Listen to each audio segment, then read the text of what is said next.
They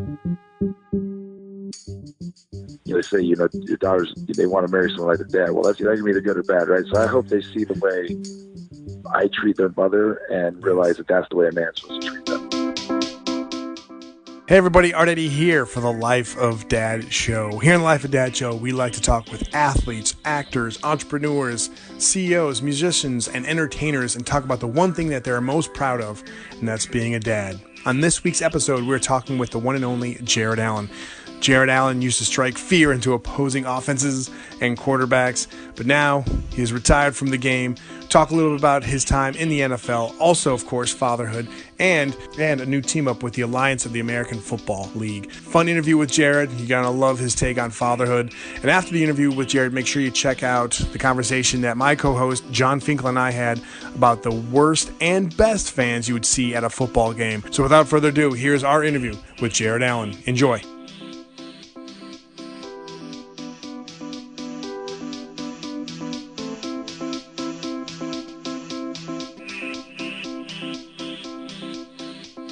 Hey everyone, Art Eddy here for the Life of Dad show, and on the line, I'm very happy to have retired NFL great and now player relations executive for the Alliance of American Football. It's none other than Jared Allen. Thanks for taking the time to chat with me, Jared. How you doing, sir? I'm good. How you doing? Good, man. Big fan of your work in the NFL. Now you're working for the Alliance of American Football League, like I said, as the player relations executive. Talk a little about what motivated you to take up this role, sir.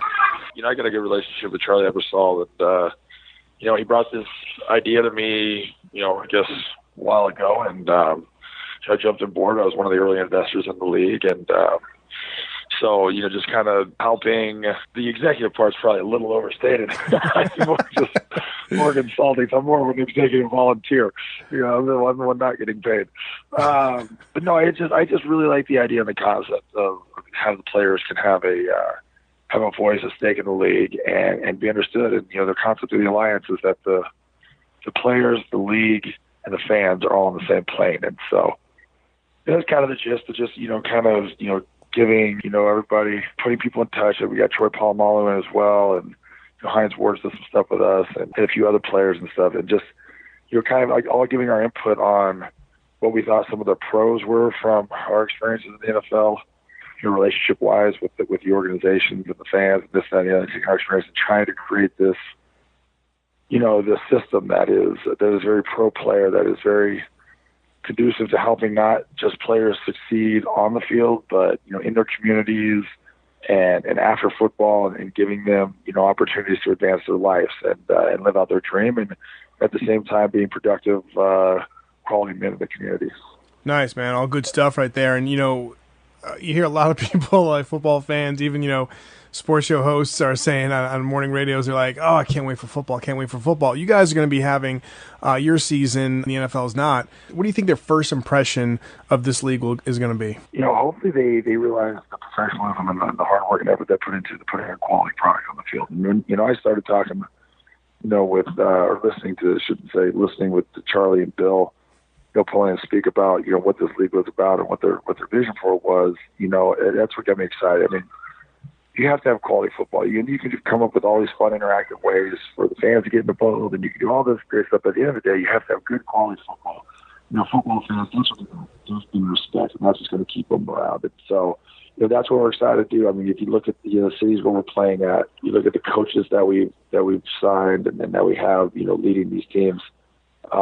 There's going to be, with quality coaching, is going to come quality play, and so that's what we're excited about. We're looking forward, gearing up to the draft coming in September and all that good stuff when we get that figured out. And so I just think there's just a bunch of, I think that's going to be the first impression. You're going to realize with a TV partner like CBS that we have, and like I said, the way we're going to be able to live stream these games, people are going to see like, wow, this is high quality spring football, and it's going to give the fans something to get excited about, especially in some markets where there's no NFL teams and they don't have that chance to come watch a live football game. And I think what we're doing with reasonable, with the responsible concession prices and the tickets and stuff like that, you come to the game and for $250, versus $1,200 for an NFL game. So I think that's going to be the cool part. Is I think the experience that the fans are going to have and the quality of the players that they're going to be is what the impression's going to be. Nice, Jared. Looking forward to that, checking that out. And that happens next year, right? 2019 is when you guys are going to be starting up? Yeah, we tee up. Yep, February 9th is our first game on CBS right after the Super Bowl. Nice, man. And talk a little bit about, your time in the NFL, man. Take me back to your first game. I mean, I'm a comic geek as well, besides being a sports fan, and I love, like, the origin story. So for you, when you played in your very first NFL game, talk a little bit about, like, what you were thinking and what stands out most to you right now when you think about that first game. Oh, man, my first NFL game, goodness. Let's see. It wasn't a good one, I'd tell you that one. We played the Denver Broncos on Monday Night Football or Sunday Night Football. And I think I started off on kickoff. So I ran down. Somebody was offsides, so I had to run back and then run like another 80 yards, which, at 275 at that time, that was hard up in that altitude. So I just went down, like, threw myself into the wedge and see what happens. That was back when I still had the wedge. I'll never forget. I actually played Denver and had a few tackles, nothing special, but we ran a blitz and I didn't get to my gap and went 70 yards to the house. I got my butt chewed up. I was sitting on the couch or on the bus afterwards talking to my dad, dang near in tears. You spent a whole career being the star of, in college, being the star of every game pretty much, and then, we got our butts beat like 56-10. So my one touchdown wasn't the end all, but I just remember from that point forward, it was a career changing moment for me because I said, never again will it be my fault that something like this happens again. And so I buckled down, went to work, and then, was determined to be the best player I could be.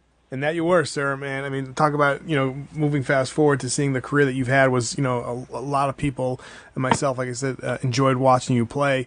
Is there a season or a game, last question before we get into fatherhood, is there a season or a game that, stands out to you the most in your great career? The year I had 22 sacks was a phenomenal personal season. 2009 was an incredible season with our team. 2016, 15-16, when I went to the Super Bowl with Carolina, that was an amazing and humbling season.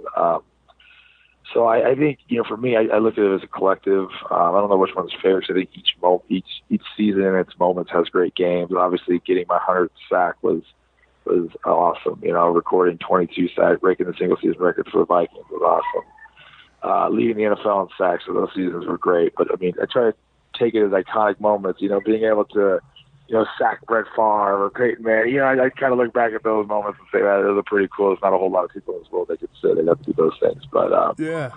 So yeah. But yeah, I mean, obviously, we played this game to win Super Bowl, so obviously one of the most memorable is getting to play in Super Bowl 50.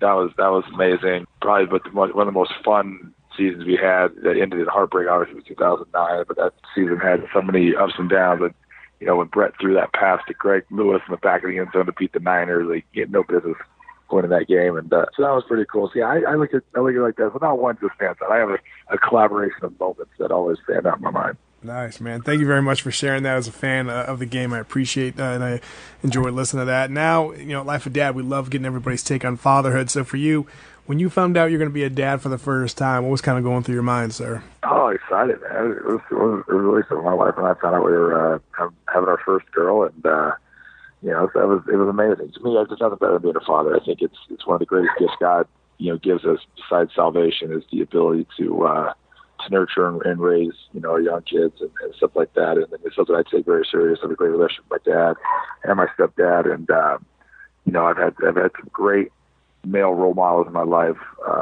And so just to be able to pass that on, it's the one thing I probably take the most serious in my life. Obviously my relationship with Christ and then my marriage with my wife, but being a dad is second to none. It's an amazing experience. And there's just so much responsibility that goes on the shoulder. So, when I found out at first, it's pure excitement and joy, but then you're like, what the heck? There's going to be a child that depends on me to survive. Yeah. How do I do this, So, but, it's all part of it. I always look at it just the same way I got in my career. You have moments. Tell people when you first go to dad, it's that 90-10 rule. 90% of the time it's chaos, and 10% of the time you're just like, what? This is amazing. Why did I flip that? 10% of the time it's pure chaos. 90% of the time your kids are doing something, saying something cool that's just amazing.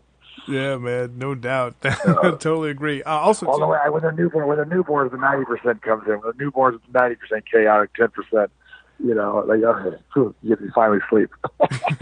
Yeah, because you like those bags under your eyes keep on increasing, and not as they go up, but like when you bring them home, and you just like then when they sleep through the Yeah. night, you're like, is this always going to happen? And then sometimes they trick you, and like the next night, it's like you're waking up every like I 5 minutes, you know? Well, the worst part was, you know, I remember my daughters, you know, when she was sleeping, you know, they tell you get on that 24-hour cycle of sleep when they sleep, but then I'm like, is she breathing? And they're like checking to make sure she's breathing. She's sleeping too long. What's going on? I'm not sleeping. Yeah, your second one, then the second child's easy. You're just like, I'm going to turn the monitor down. She'll be good. Yeah. Yeah, it's so funny you mentioned like I have two daughters, and when my oldest was born, I remember like she like the first or two nights she was like sleeping through the night. I remember like one night I like just was like putting my hand on her chest gently, and I think I woke her up, and I'm like, oh man, but like I was just so nervous. I was like, why isn't she crying? I thought you usually cries at this time. So I get it. Yeah, it's you know, our doctor found out our first one was like, you guys need to just let her cry it out. You guys need to sleep. yeah. And one night we woke up, she slept through the night. This is amazing. And we realized that the monitor couple plug had died. We locked it there. We're like, oh, she's fine. I guess the doctor's right.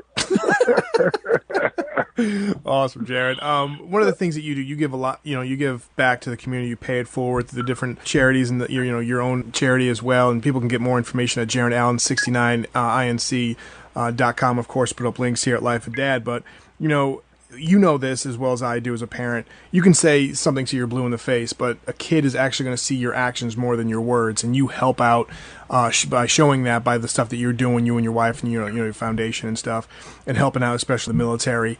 Talk about, and I know that you have a lot of great values through your church and through your believings in Jesus. What are some of the values you're going to look to instill into your kids as they're growing up? Hey, I want to instill, because I have daughters, so I have even a more unique challenge, right? First off, I want them to obviously have a relationship with God and go down that route and instill the Christian values that were instilled in me into them.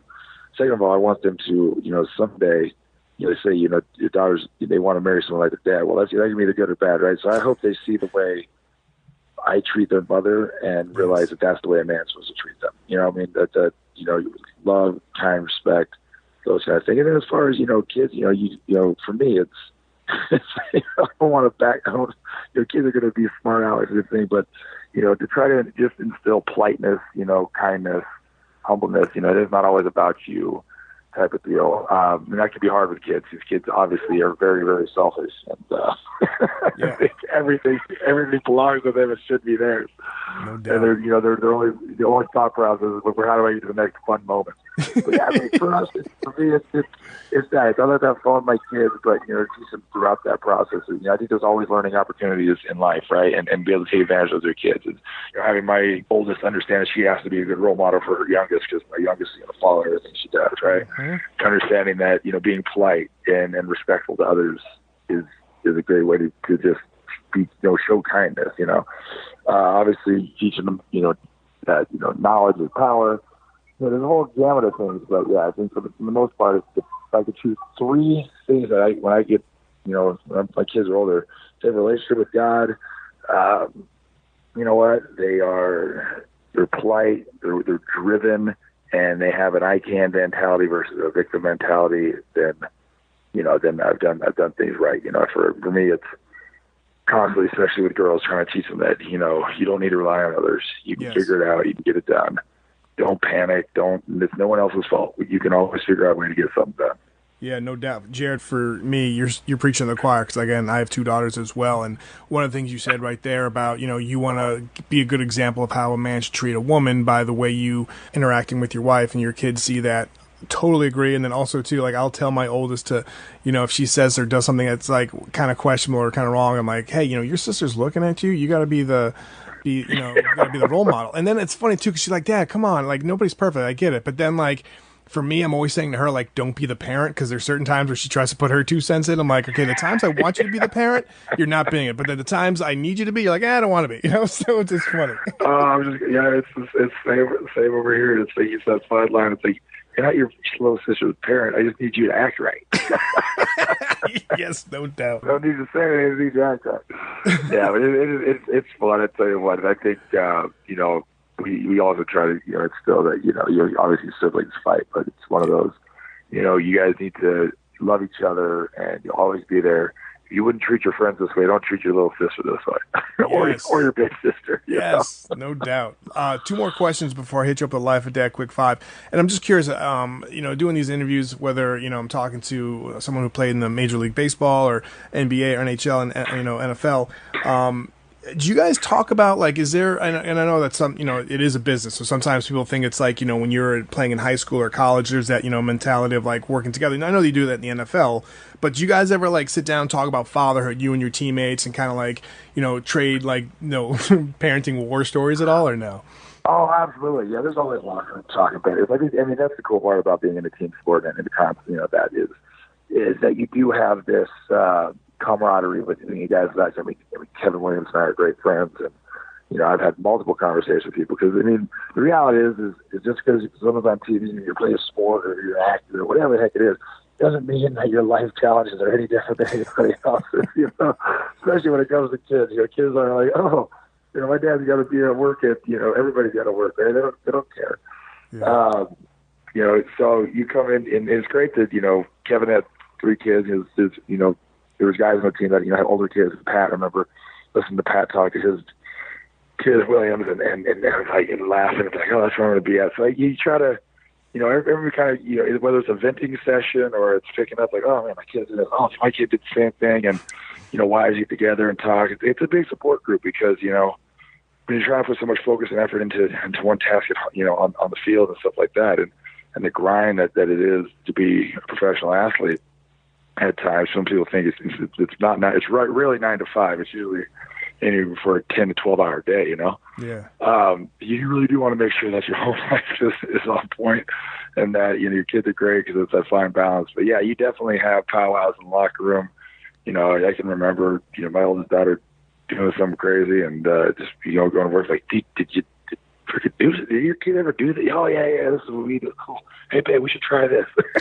You know what I mean? Yeah, nice. And I think that's the best part. Well, this is a cool part. If you're a good parent, you have to be open to advice, right? You have to be open to understanding that every kid is different and every kid's going to learn the same. So the way my parents parent me isn't going to be the same way I necessarily can parent both my kids. I can't parent my oldest the same way I parent my youngest, because different disciplinary tactics are going to work, different praise tactics are going to work. They're going to have different ways of processing information.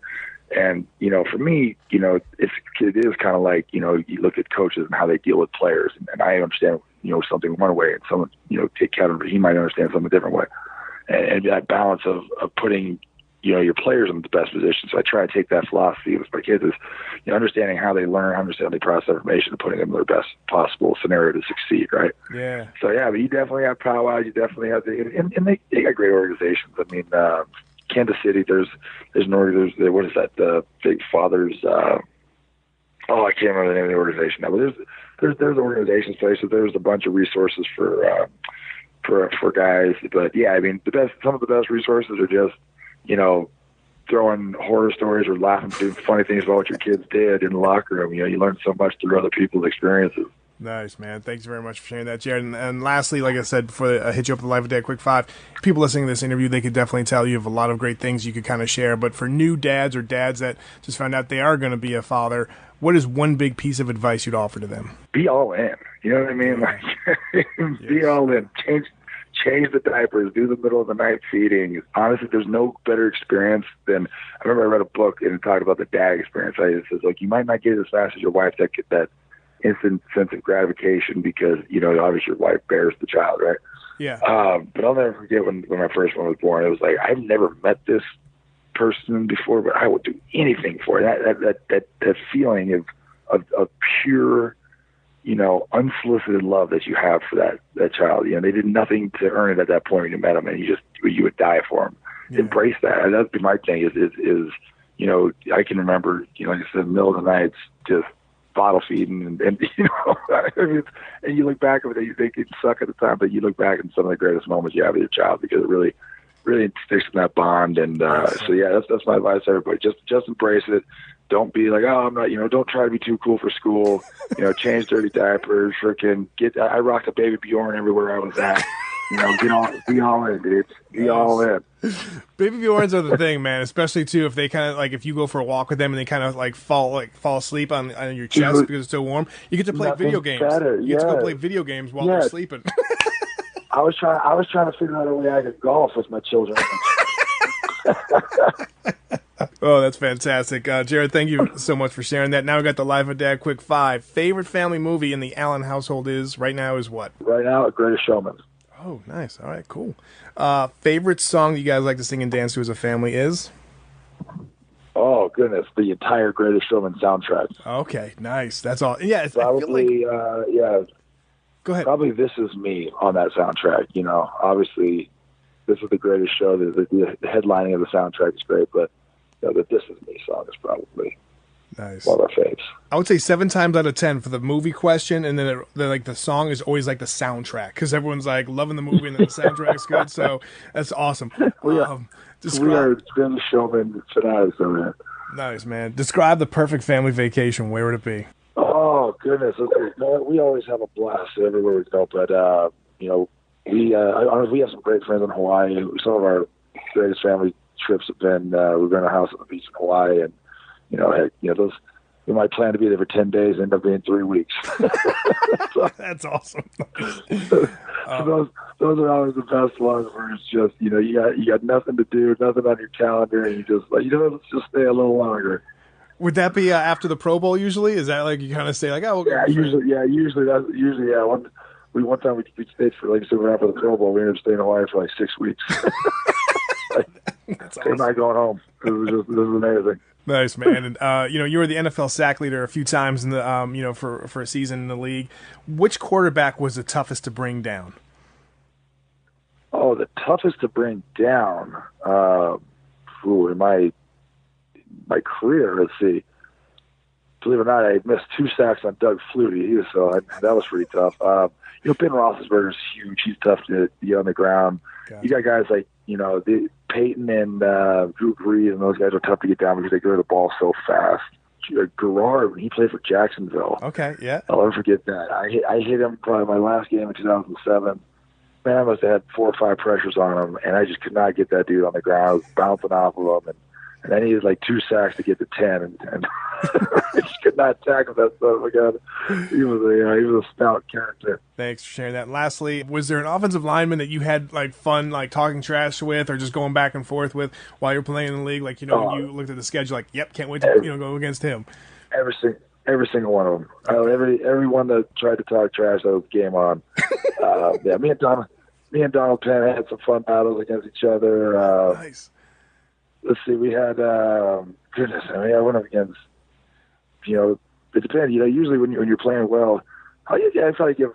There's only a handful of tackles that actually you can talk trash back pretty well. So Donald's one of them. Nice. But as far as some of the toughest guys, I had to practice every day against guys with against Willie Rofe when I was in Kansas City, and then big Bryant McKinney and in Minnesota. So sometimes the game day was just a lot easier than having to go to practice that day. That could be a good thing, right? Though, like it's like all right, stress the whole week, and then nice, man. So you're the rookie going against Willie. I get my butt kicked all day. People, make sure you follow Jared on Twitter at JaredAllen69. Go to his website, JaredAllen69 Incorporated, INC.com. Jared, it's been a pleasure chatting with you. Continued success with everything you got going in the future, and also looking forward to checking out the Alliance of American Football, sir. Absolutely. Appreciate it. Thank you so much. All right, you take care. All right, bye.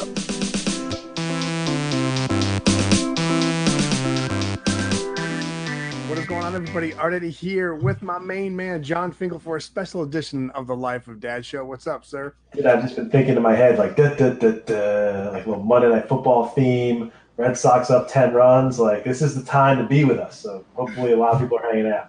Yeah, we're in definitely a good mood. The topic is going to be best and worst fan you're going to see at a football game.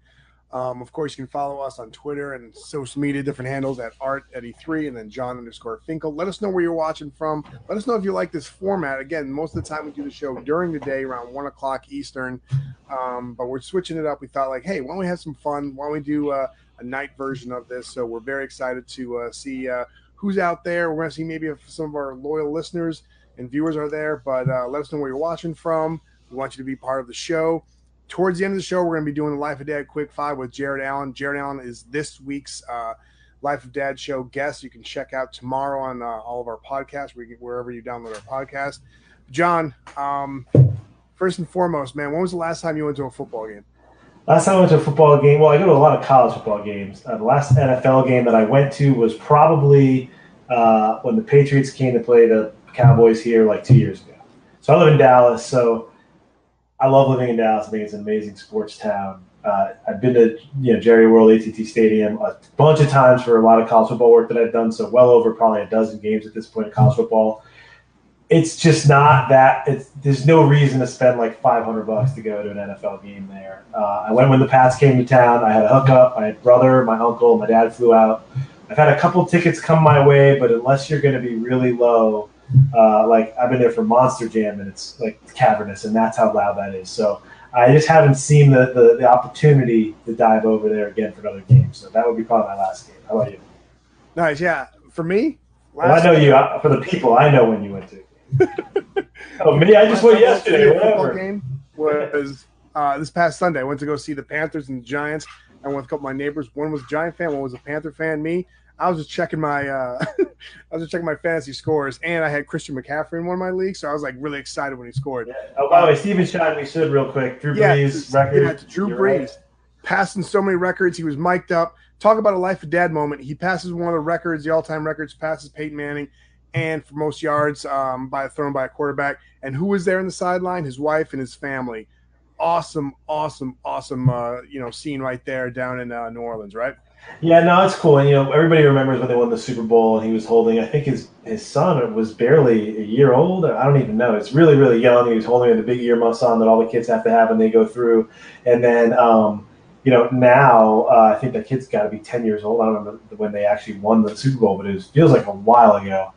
So his kid's probably 8 or 10 years old. It's awesome. So I wonder if I just wonder what that's like now that his kid, because the thing with we talk about other athletes, when your kids are old enough to actually see you perform, it's easy. They all have little kids, but he's played long enough where his kid will remember nights like tonight. That's always awesome.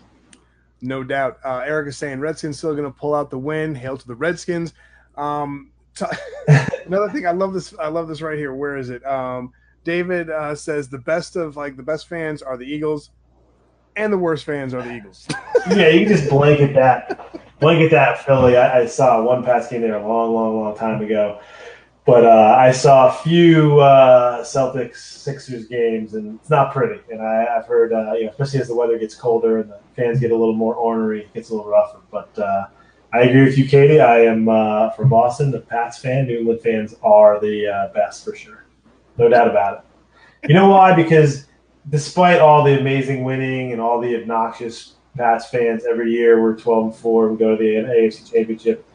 Those of us who really grew up real Patriots fans and were sitting in Foxborough for 2-14 seasons and 3-13 seasons, we deserve this. So deal with our smugness. It's funny. I grew up in. I was a 49er fan. I got my friends into football. They got me into baseball. I became a Red Sox fan. They're like, we can't be a Niners fan, Art. We're going to, be the Patriots fan. I'm like, all right. Now, I was saying, how people hate the Yankees because they always win? Well, now people hate the Patriots. So you guys are like the Yankees of the NFL. Some of my friends like that, and the other friends were like, nah, I can't say because it's the Life of Dad show. They gave me some choice words for that. Yeah, I mean, it is what it is. Pats fans, we are, like I said, it's not like we intend to be the way we are. It's just, eventually it'll be over. Belichick will be gone, Brady will be gone, and we'll be bad at some point in time. But until then, why not enjoy it? I could be, I always worry about my son who's 5, who is slowly getting into football and slowly starting to really understand it. Like, he may just miss all of this. Like, if he really becomes a fan, like when you and I did football, maybe at 7, 8, he might just be the year that we have the random quarterback from LSU who's starting and we're back to being 4-12 and Belichick's gone. So for right now, I'm just going to enjoy it, and that's how it's going to have to be. This is but you can be that guy, when your kids have kids and you got your grandkids, you can relive the heyday of there was this one guy, his name was Tom Brady. I'm here. Have a Werther's original while I spin a yarn. Yeah. It's true because the YouTube, all the stuff will be on, so the kids will understand it. The video games keep these guys alive longer, in terms of the front and center memory of what's going on with them, some of them. So it is what it is. But as far living here in Dallas, I just got to keep him away from being, the only fans I know. I don't care that he's a Rangers fan now, as a Sox fan. Just Can't be a Cowboys fan. It's not. Well, speaking of that, Jeremy Canfield wants to know thoughts on Dallas 4th-1 in punting in overtime. Here's the thing. Yeah. Jeremy, it's always like this is such like the Monday morning quarterback talk, and I'm glad you put it out there because what happened last week when the Colts went for it, and they're like, why would you go for it? No, you have to punt. And then they're like, everyone's now like, why didn't the Cowboys go for it? And Jerry Jones is ticked off. It's like, you can't win. Hindsight's always 20/20. I would say the defense of the Cowboys, they were keeping Deshaun Watson to, a pretty decent amount. Like, they weren't scoring at will. So it's like, why not? And I feel like now more than ever, a lot of like games are going into overtime. And like you almost got to play the field advantage. And like if you can, punt and pin them down in their area, why not? Another thing right here, Joshua Stewart. My Browns are turning around this year. I want to get your thoughts on Baker Mayfield because that's your boy. But let me just say this, Joshua. That was a first down last week. You guys should have had one more win in the win column. I actually would go a step further. I think you should be undefeated if you didn't have one of the worst coaches in the league. I have been on the Baker bandwagon for probably 3 years, since maybe his second year starting at OU. I felt like he had the thing that you want a quarterback to have, all of it. Big games. It's almost like when people are wondering like how this is possible of what he's doing. It's like they didn't watch any college football. The guy every single year took his team into the basically whatever their postseason. Always delivered, always clutch. Not to mention the fact that he's been the most accurate guy probably in college football all the time that he was in there. And all he had to do was do it in the pros. The idea that all you had to do was watch one episode of Hard Knocks and be like, this guy, he can play. They have no idea why it took him this long to even bother putting him in. He gives everyone instant energy. And so I think they should actually be like 4-0 or 5-0 at this point in time. And they should ditch you, bring in like a really awesome, like offensive-minded coach and let him play. Nice breakdown, nice analysis. All Browns. I'm curious to see how the Browns do going forward because I feel like they always had that like, Charlie Brown, Lucy mentality where like someone's going to take the ball away from him. The refs took the ball away from him against the Oakland game, but I feel like they're getting more and more confident as this year progresses. So we'll see what happens. Martin says, Bills fans are insane. Even the police have cold ones directing traffic. Yeah, well, I mean, I've never been to a game up there, but it's awesome up there. I've been to Rich Stadium, man. I mean, really, it just seems, especially like it's almost like they have to get through the first month to then really have it be Buffalo weather, where there's like an advantage and it's cold, and that's how it goes. So, never been there, but I've heard it's amazing. I feel you, Lee. I'm a Niners fan. Feels like every game now. Like last week is Garoppolo. This time it's Prada. Like everyone's getting hurt. So this is just another year of like injury, and like we'll wait till next year. Yeah, we were talking about that earlier. Like they've been the Niners are one of those teams that obviously experienced like a ton of glory, and then somehow became kind of not the laughing stock, but just had some awful years with Singletary. They just didn't seem to be working out too well. And then they went to the Super Bowl with Harbaugh and his kind of nonsense. Then he's gone, and now they seem to be back and like we're on the cusp. And then the injuries and it's a shame. It's a shame for now. They got the new stadium, right? They got everything's planned their way. They think to actually win at some point in time. No doubt. Here's one of my, since people are kind of weighing in about like we're the best fans and all that other stuff. Since I just went to a game and I love throwback jerseys. I kind of like the ones that is definitely a conversation starter while you're in line getting food or whatever. If someone sits next to you and you're like, hey man, you're wearing a Lorenzo Hampton jersey, awesome. Yeah. So like I love those like random jerseys. I always want like if I ever go to a Titans game and they have throwbacks, they do the Oilers, I want an Al Del Greco. Oh yeah. I'm not a place kicker guy, but like Al Del Greco, what an awesome name, and he played for the Oilers, and that's what the jersey I want. So the random like jersey guy that has like this weird jersey, that's awesome. But then you got to watch out for like the ones that just you could tell it just went to like a bargain bin and got one. It's like one of the Cleveland Brown quarterbacks that was drafted really high that didn't go anywhere. Brady Quinn jerseys. Yeah, it's like what are you doing? And the guy that brings a football jersey that again, I'm a Niners fan. I went with a Giants and Panthers fan. One guy was wearing a Giants jersey and Eli Manning, and the other guy was wearing a D'Angelo Williams like throwback, obviously. Yeah. I wasn't wearing anything. I wore like a comic book T-shirt. I saw people wearing Packers jerseys, Lions jerseys, Bills jerseys. I'm like, it's like going to like a Motley Crue concert and wearing a Guns N' Roses T-shirt. Like that's something I've never understood. It's on my when we get to our list of the best and the worst fans. Like the guy who wears just any old jersey to. Again, I don't understand the need. If it's not your team, I don't really wear jerseys that much more anyway. More of into a T-shirt of the team. But I have jerseys and I'll wear them. But I don't get I'm going, like you said, that's just a random game. I'm not a fan of either team. I'm just going to wear my Drew Bledsoe jersey because I have it. The only thing I'll allow for that to happen is like when they play in Europe or some other country, and it's like even that team is not like playing, but you're still wearing a football jersey. I get it. Now you're just representing the U.S. Yeah, that's your pass right there. Yeah, actually, real quick, so you were talking about like the vintage jersey thing. So this year the NFL draft was here in Dallas, and I went. I'd never been to the draft before, and that place was the king of all random jerseys. Like you were walking through, and you'd just be like, "Oh, great, you have an Al Toon jersey. That's pretty cool." And then you'd be walking at somebody else, and like you'd see someone, and they'd have these old, a Larry Zonka jersey. Why not have that jersey walking around? And like just these old jerseys. And it's actually one of my favorite things when I go to my best list. But it was just a random thing to see, because they have the groups of teams sitting together. And you'd go through like Detroit, I remember they had like all the, what was the guy, Perriman? I forgot the receiver. I just blanked out on his name. But they had, he was opposite like Herman Moore, Brett Perriman, I can't remember his name, Perry something. Anyway, yeah, they had all Brett Perriman, yeah. Brett Perriman, yeah. They had all the receivers from those years. And I'm like, yeah, but the only player you wanted was Barry Sanders, and then you ended up having all these other random receivers who were supposedly good but never were actually very good. Another cool thing, speaking of jerseys, is when you have like some of the guys wearing like, I saw kids and guys wearing college jerseys, like you mentioned. There was a bunch of Odell Beckham Jr. jerseys from LSU, and then there was cool. Miss Manning ones. Those are pretty cool. Yeah, see, that's the other thing too. The college jerseys at NFL games are kind of weird because we did this show a while back, like. It is two separate fan bases. Like it really, there are some overlap, but like if you were at a Browns game with an OU Baker jersey, half the people would be like, "What's that? What do you have that for?" Like, "Oh, he went to Oklahoma." Oh, really? Like they don't. How many people in Cleveland follow the Sooners, right? Like, I'm not making generalization. It's just when you go to the games, there's such a difference between the NFL fan and the diehard college fan who knows. Where these guys went to school, or maybe the big guys like Beckham or some of the running backs that came out or quarterbacks. But you're never going to see someone like, oh, wow, Arizona Brewski jersey. Great. Like, no one follows that. That's a nice reference for Brewski, though. Nice. I love that.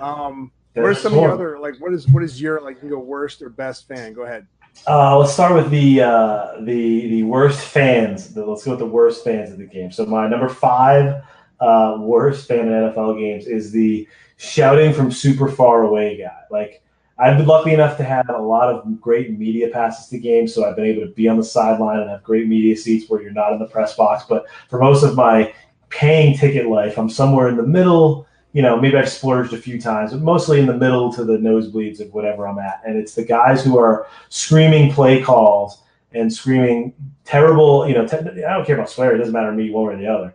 But when they're just screaming at the coach directly, from maybe 700 yards out and 300 feet up, I don't understand the energy. Like cheering's fine, screaming at like players, but the guys who just second guess the coach, on a random 3rd and short, oh, you got to go with the tight end seam. They want it. You're just like, what are you doing? What are you doing? No one can hear you. That's my number 5 worst guy.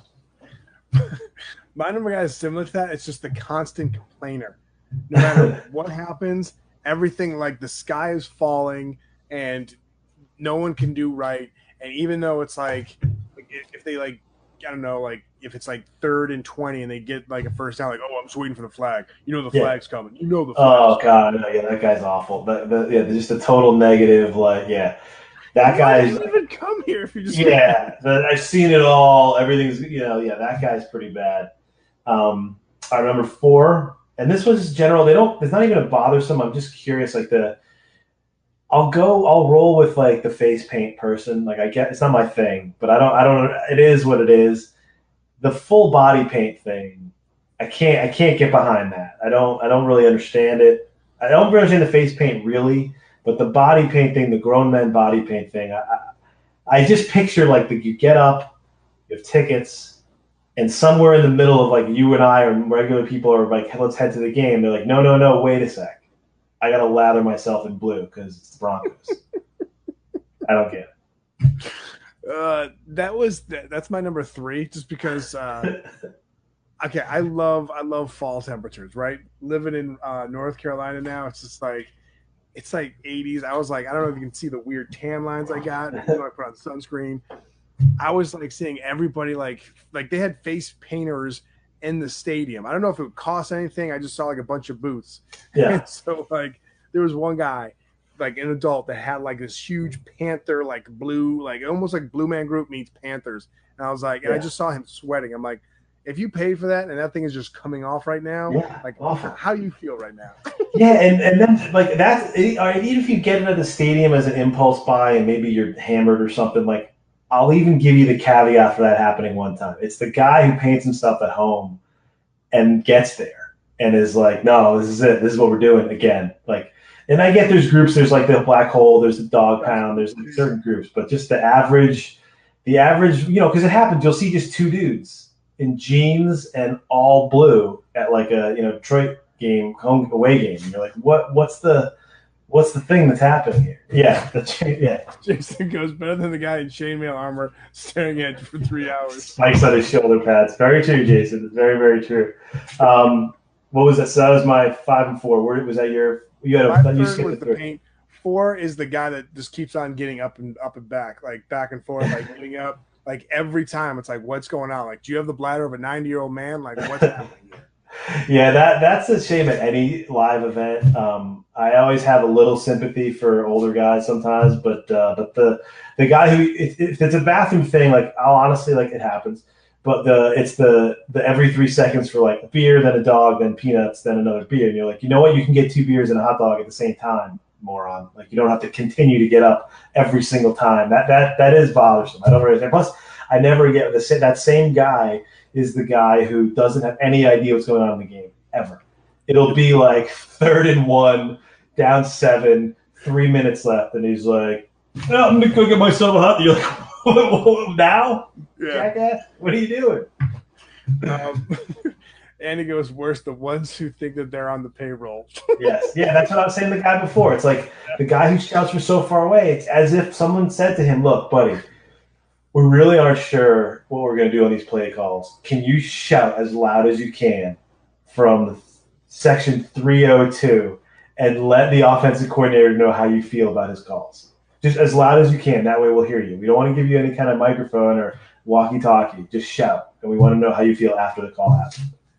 Christopher goes, the best are the ones that don't get drunk and throw up or act up belligerent. Worse, the opposite. LOL. That's my number 1. I mean, to be honest, full honesty, I've sometimes been like that belligerent, like guy that had way too many out in the sun, and man, you don't feel good the next day. But yeah, I think everyone can admit that they've been there, whether it's whatever. Sometimes you drink too many, and I'm just like, yeah, I was that guy. But like, yeah, that's so true, Chris. Nice comment right there. Yeah, that's the thing where it's like, when you're younger, I take age into consideration too for some reason. Plus, everything seems to be maybe we're getting like a little more family friendly, like the bleachers, like the nosebleeds. Like when I was growing up, we used to go to the Jets Giants like preseason game, and like the nosebleeds at Jets games were basically like an R-rated anything. It was just anything went. And now I feel like everything's just a little bit more family friendly, and they're trying to figure out, how it's going to go. So I agree but that's not one of my worst. I don't mind that. I think that's part of the atmosphere. I want more of it, actually. Look at this right here. After the game, there you go. Well, you factor Canadians into the mix, and you never really know what's going to go on there. So yeah, I gave my 1 through 5 worst. So my 3 is, and this I think adults with signs.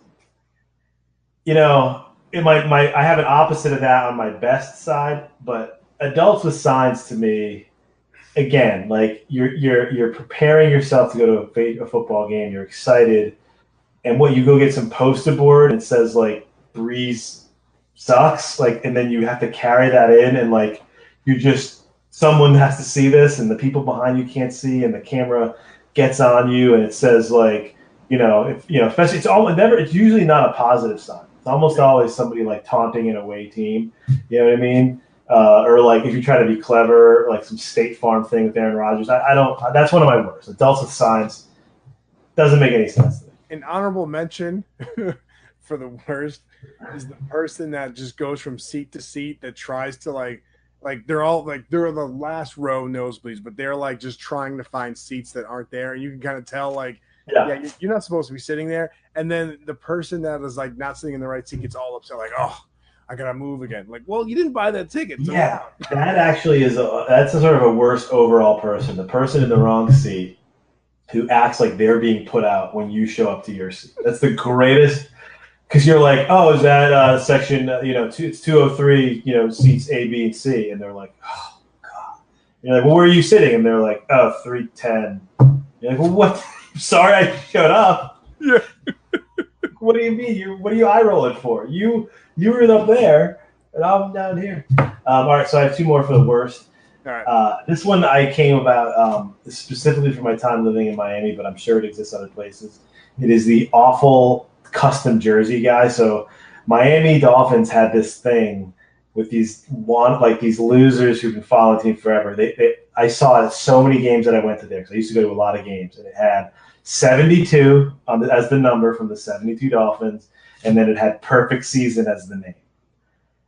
Wait, how many people had that? I'd go to every Patriots game because Dolphins were always cheap tickets and easy to go to. We only lived about a half hour away, and I'd usually pick another good game of the Dolphins because it was cheap seats, easy to go to, like nice weather. It's my South Florida, so I usually go to 2 games a year, and without a doubt, there was dudes rolling around in their 72 perfect season shirt, and I just kept thinking, like, what is the point of that shirt?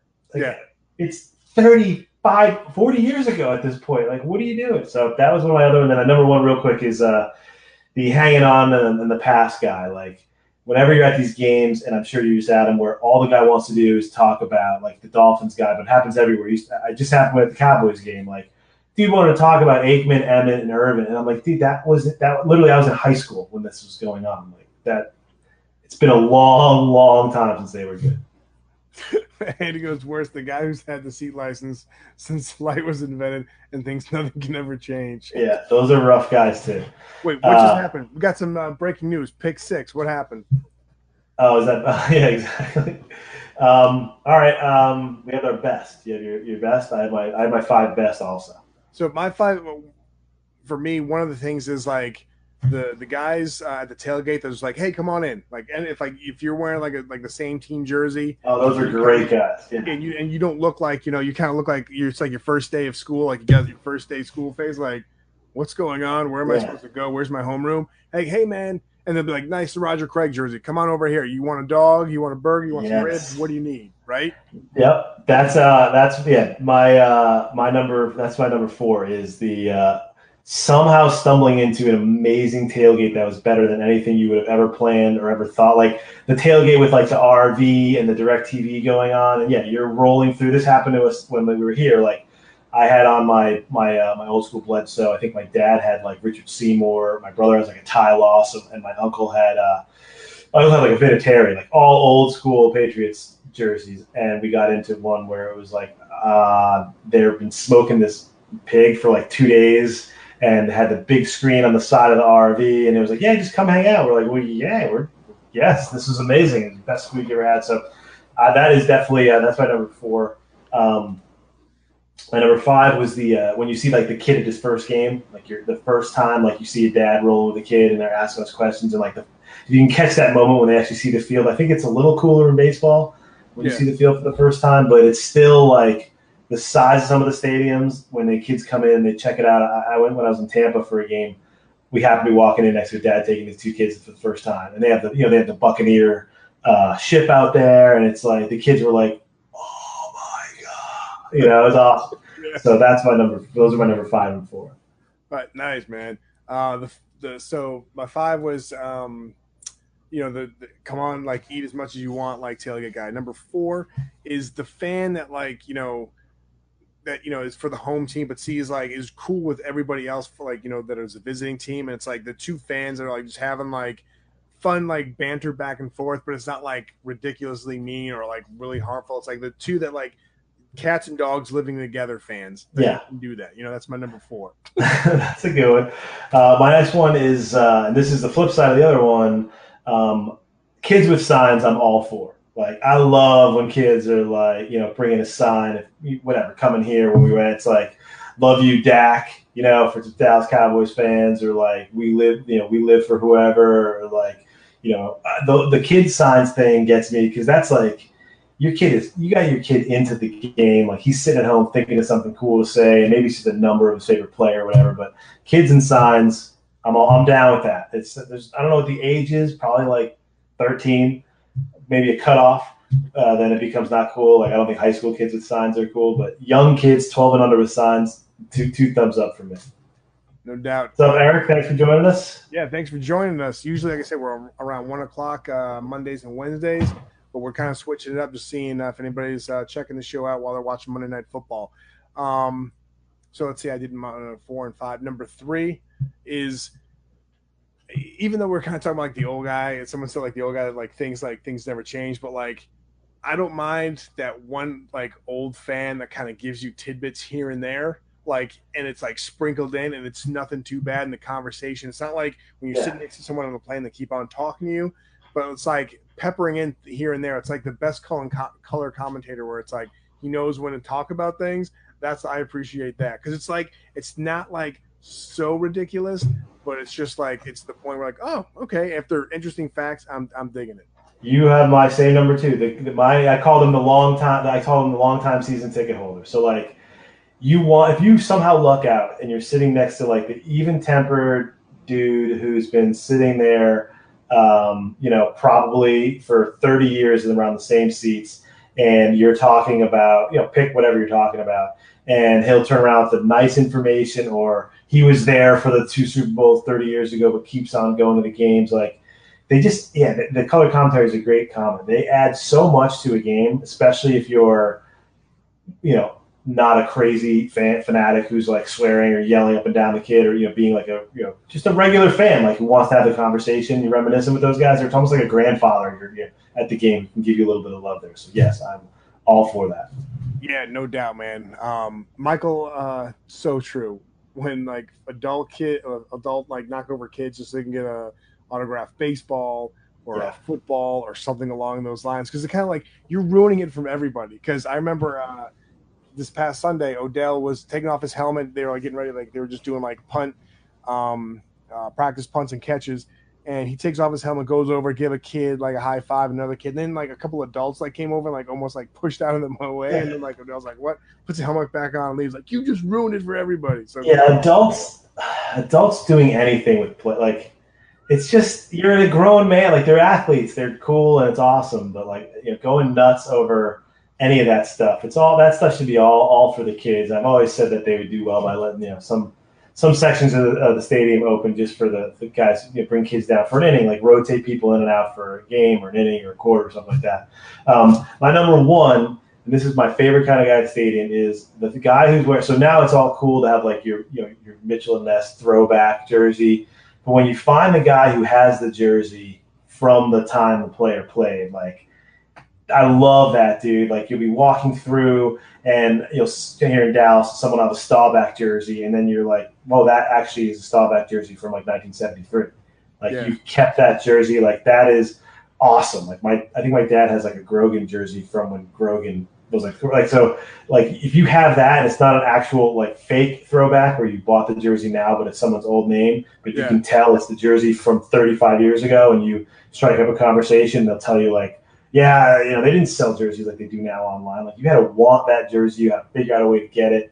Usually it's like, I was at spring ball and they threw it to me, or preseason ball or something. So big fan of the actual, not the throwback, the actual legit classic jersey. Nice, man. I love it. Yeah. And my last one is, it's not really a fan per se, but I guess they're kind of fans, because even though they're working there, I think they'll enjoy going there. But it's like the usher that'll kind of let things slide, like towards the end, like especially maybe at like more or less baseball games and maybe football games. But it's like, if people are kind of like leaving early, it's like, hey, you want to come back down? Like, they'll get it. Like, especially if you're kids, it's like, all right, bring it. Because I think if we're talking about best fans, they're a fan of the game and they appreciate and they see what you're doing. So they're like, yeah, come on down. And that has happened a couple of times. So it's like, all right, cool. And they'll kind of like just give you a little wink and a smile, like, all right, go ahead. So that's my number one. And again, anytime you ever get hooked up, I mean, it's only happened to me one time, and it was I was with my son at a Rangers game. My whole life, it never happened to me. I was walking in with him, and some guy randomly was like, "Hey, I gotta go. I have 2 tickets right behind home plate. Do you want them?" And I was just like, "Yeah, man. Like, I guess so." And they were like, "Thanks, Michael. Thank you for watching, Mike. We appreciate it." It was like 8 rows back. Problem is, in Texas in June, like those are the worst seats ever. You're just getting demolished. My son was like 4 at the time, so I ended up keeping. It was the only I was given. Probably if those seats were Yankee Stadium, they would have been like $1,800 seats. But I ended up going through. There you go. Nice. Here's your boy, man. Yeah. See, keep those jerseys. That's the coolest thing you can have, man. I had an Irving Fryer jersey for a long time. Nice, Irving. White or red? It was the red with the blue and the white and then the stripes on the shoulders there. That's awesome. And he said, imagine if football ushers were like hockey ushers and would let you until stoppage. Oh, God. Oh, man. Yeah, that'd work out really, really well for everybody. Feel free to write us. We will check that out as well. If you have any thoughts on the show, hit us up. But also want to make sure, if you want to stay up to date on what we have going on, make sure you follow Art at Art Eddy 3 and myself at John_Finkel, Twitter, Instagram, both of those. And we appreciate you joining us. Let's go back to the Red Sox route, and the Breeze train rolls on. All right. Thanks again for joining us. We'll see you guys on Wednesday. Peace. Thanks so much for listening to the Life of Dad show. You know where to find us, lifeofdad.com, and on Twitter and Facebook.